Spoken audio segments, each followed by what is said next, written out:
ಕ್ರಾಂತಿವೀರ ಸಂಗೊಳ್ಳಿ ರಾಯಣ್ಣ ಚಲನಚಿತ್ರದ ಕನ್ನಡದಲ್ಲಿ ರಿವ್ಯೂ. ಕ್ರಾಂತಿವೀರ ಸಂಗೊಳ್ಳಿ ರಾಯಣ್ಣ ನಾಗಣ್ಣ ನಿರ್ದೇಶನದ 2012ರ ಕನ್ನಡ ಭಾಷೆಯ ಐತಿಹಾಸಿಕ ಚಿತ್ರ. ಈ ಚಿತ್ರವನ್ನು ಆನಂದ್ ಅಪ್ಪುಗೋಳ್ ನಿರ್ಮಿಸಿದ್ದಾರೆ. ಮುಖ್ಯ ಪಾತ್ರಗಳಲ್ಲಿ ಚಾಲೆಂಜಿಂಗ್ ಸ್ಟಾರ್ ದರ್ಶನ್, ಜಯಪ್ರದಾ ಮತ್ತು ನಿಖಿತಾ ತುಕ್ರಾಲ್ ನಟಿಸಿದ್ದಾರೆ.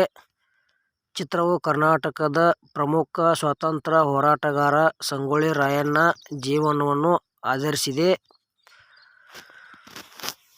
ನಿರ್ದೇಶನ ನಾಗಣ್ಣ, ನಿರ್ಮಾಪಕ ಆನಂದ್ ಅಪ್ಪುಗೋಳ್, ಲೇಖಕ ಕೇಶವಾದಿತ್ಯ ನಾಗಣ್ಣ, ಸಂಭಾಷಣೆ ಸುದೀಪ್, ಪಾತ್ರವರ್ಗ ದರ್ಶನ್, ಜಯಪ್ರದಾ, ಶಶಿಕುಮಾರ್, ನಿಖಿತಾ ತುಕ್ರಾಲ್, ಸಂಗೀತ ಯಶೋವರ್ಧನ್ ಹರಿಕೃಷ್ಣ, ಛಾಯಾಗ್ರಹಣ ರಮೇಶ್ ಬಾಬು, ಸಂಕಲನ ಗೋವರ್ಧನ್.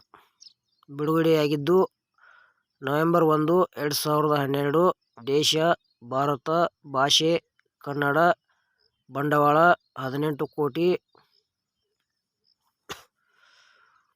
ಪಾತ್ರವರ್ಗ ಸಂಗೊಳ್ಳಿ ರಾಯಣ್ಣನಾಗಿ ದರ್ಶನ್ ತೂಗುದೀಪ, ಕಿತ್ತೂರು ರಾಣಿ ಚೆನ್ನಮ್ಮನಾಗಿ ಜಯಪ್ರದಾ, ಮಲ್ಲಮ್ಮನಾಗಿ ನಿಖಿತಾ ತುಕ್ರಾಲ್,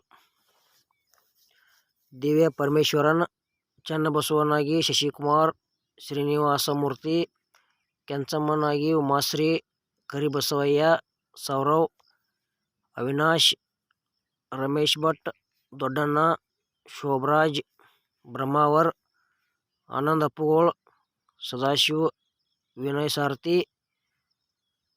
ಕ್ರಾಂತಿವೀರ ಸಂಗೊಳ್ಳಿ ರಾಯಣ್ಣ ಚಲನಚಿತ್ರದ ವಿಮರ್ಶೆ ವಿಡಿಯೋ ಇಲ್ಲಿಗೆ ಮುಗಿಸ್ತಾ ಇದ್ದೇನೆ. ಮುಂದಿನ ವಿಡಿಯೋದಾಗ ಮತ್ತೆ ಸಿಗೋಣ. ಎಲ್ಲರಿಗೂ ಪ್ರೀತಿಯ ನಮಸ್ಕಾರಗಳು.